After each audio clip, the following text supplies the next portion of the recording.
গতকাল 25 জুলাই সকাল থেকে বিভিন্ন সোশ্যাল মিডিয়াতে ইউটিউবেতে একটি ভিডিও প্রচার করা হয়েছে খুবই নোংরা ধরনের, যেখানে স্ত্রী পুরুষ চরিত্র দেখা যাচ্ছে। তাদের মধ্যে যে পুরুষ চরিত্র তার সঙ্গে আমার নাম যুক্ত করার চেষ্টা হচ্ছে। ভিডিও ঠিক কি ভুল তৈরি করা কিনা, কোন চরিত্র কারা করেছে আমরা কিছু জানি না, কিন্তু এর দ্বারা আমার ব্যক্তি চরিত্রকে হনন করার, আমার ব্যক্তি ইমেজকে ধ্বংস করার এটা খুব প্রচেষ্টা হয়েছে। একটি ষড়যন্ত্র চলছে অনেকদিন, সেই চক্র থেকে এটা করা হয়েছে।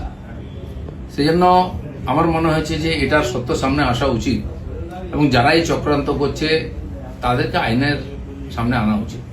আমি পুলিশের সাইবার ক্রাইমেতে সর্বোচ্চ অফিসেতে আমার তরফ থেকে কমপ্লেন করেছি যাতে এই তদন্ত করা হয় এবং যারা এই চক্রান্তে যুক্ত তাদেরকে এক্সপোজ করে আইনের সামনে আনে, আইনের দ্বারা সাজা দেওয়া হয়। আমি অপেক্ষা করছি পুলিশ কি করে।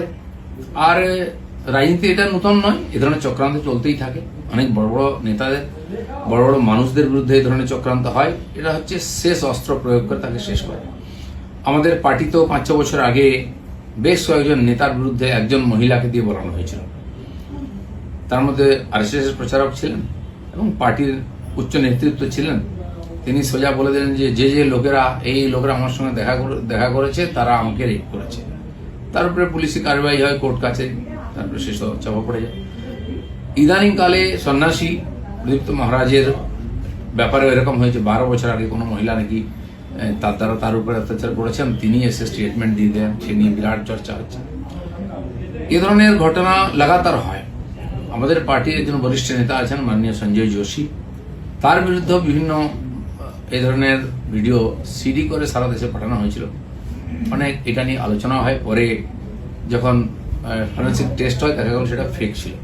এই জন্য আমার ব্যক্তিগতভাবে যেহেতু আমাকেই আক্রমণ করা হবে, বদনাম করার চেষ্টা হচ্ছে, আমি পুলিশের কাছে, আইনের কাছে গেছি। আমি দেখতে চাই পুলিশ কি করে এই ধরনের চক্রান্তে, কারণ এর তো কারোর বিরুদ্ধে লড়াই করা সম্ভব নেই ভাবে। টাকা পয়সা দিয়ে চক্রান্ত করে যে কোনো মানুষকে যে কোনো সময় বদনাম করার চেষ্টা হচ্ছে। তো সেই চেষ্টার বিরুদ্ধে আইন আদালত একমাত্র আমাদের রাস্তা। আমি আইনের কাছে গেছি, লিখিতভাবে বিভিন্ন লিঙ্ককে সেখানে আমি পাঠিয়েছি যে যারা যারা এটা নিয়ে ইচ্ছাকৃতভাবে আমাকে বদনাম করার চেষ্টা করেছে তাদের বিরুদ্ধে ব্যবস্থা হোক। দাদা, এটা কি রাজনীতি তো নোংরামি দিয়ে হয়, কিন্তু কত নোংরামি হবে, কত নিচে নামতে পারবে। পশ্চিমবাংলার রাজনীতিকে বারবার কলুষিত করার চেষ্টা হচ্ছে। আমরা যারা সাধারণ কর্মী হিসেবে সাধারণ মানুষের সঙ্গে থাকি, আমিও 40-42 বছর ধরে সামাজিক জীবনে কাজ করছি। আর্থিকভাবে আমাকে কেউ বদনাম করতে পারেনি। অন্যান্য অনেকবার কমপ্লেন আনা হয়েছে, আমি তার জবাব দিয়েছি। এই লড়াইটাও আমার ব্যক্তিগত লড়াই, আমি পার্টিকে মধ্যে ইনভলভ করিনি। এই লড়াইটা আমি লড়ছি। আমি জানি না রাজনীতি কত নিচে নামবে, সেই জন্য এই চক্রান্তের যে রহস্য সেটা উদ্ঘাটিত হওয়া উচিত।